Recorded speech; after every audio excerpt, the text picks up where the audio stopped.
Good morning, it's Brendan, and I'm here to take you through a little bit of a case study to help you think like a businessman and understand the business of baking a little bit better.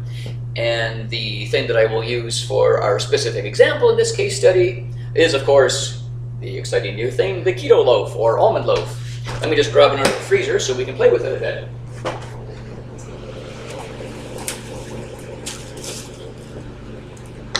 Okay. As far as exciting new things go, this one has really taken the cake.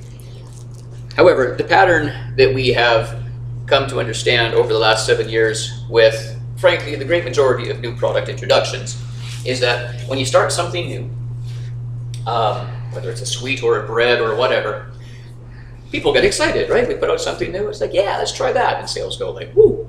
And they might stay high for 2 weeks, they might stay high for 2 months or a year and a half, but eventually that curve is gonna go, yeah, kind of like that, and the excitement of the new thing will wear off. It may plateau at a level where we keep doing it, like baker's bread, obviously. But by and large, a lot of things eventually will just get cold. So for example, like what just happened here a couple weeks ago, we got rid of jalapeno cheese sticks. Now understand that this is a small business. So when we got rid of jalapeno cheese sticks, that happened when sales had gotten to a level of 3 per day. And they don't even cost $2 each, right? So that meant we were actually producing jalapeno cheese sticks and not even getting $6 of revenue to make these things, right? That's the scale that we operate at. Large baguettes. We weren't even selling 3 a week, right? And I thought, I kept going with the large baguettes because I like the look of them, right? Like you come in and we're a bread bakery, right? And you got the baguettes. It's almost like an advertising expense in a sense. And so I kept on going with those. But eventually they just have to go. So, so here we are now with keto bread. Now that curve that goes up and then kind of plateaus, that whole y-axis, various products, it might be, like I said, 2 months, it might be 2 years. Here we are with keto bread. I didn't even know what keto was a month ago, as you know. Let's try toasting some of this, because there was a lady in here, lives out of town. She was in a couple days ago, wanted some keto bread, and I'm like, sure, we got it in the freezer. No, she didn't want it from the freezer. She says, it's got too much oil in it or something, it doesn't thaw right or whatever. Anyway, let's have a look. I'm gonna pop this into the toaster. Okay, so now first, when you introduce a new product, as a business person, you have to support that new product. You have to give it a chance to catch on, right? That's part of the investment in research and development of exploring new markets, right? You have to give something a chance.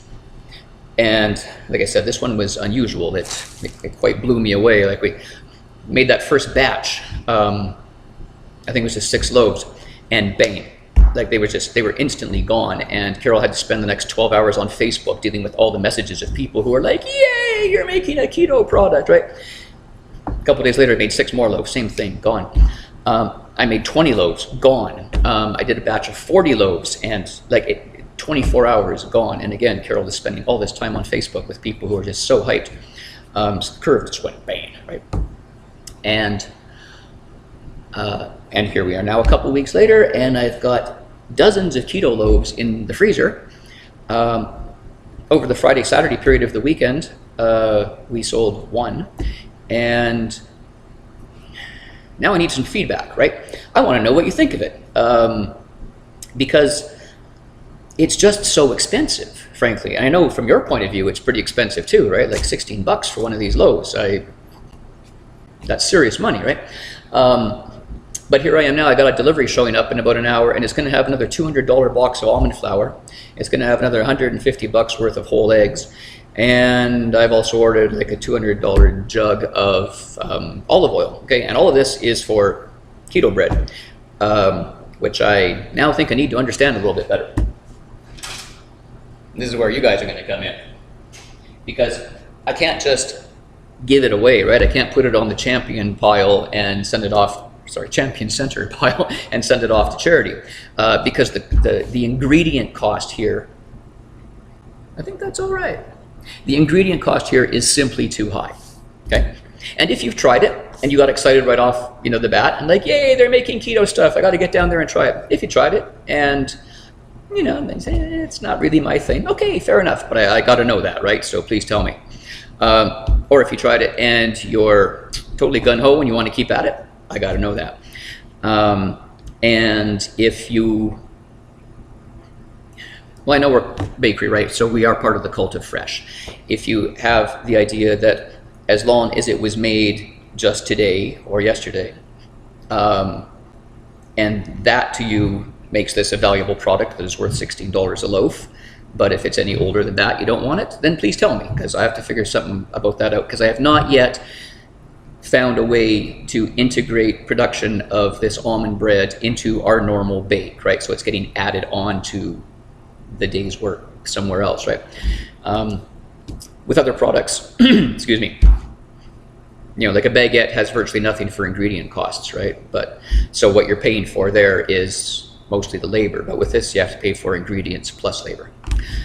So that's where we are, and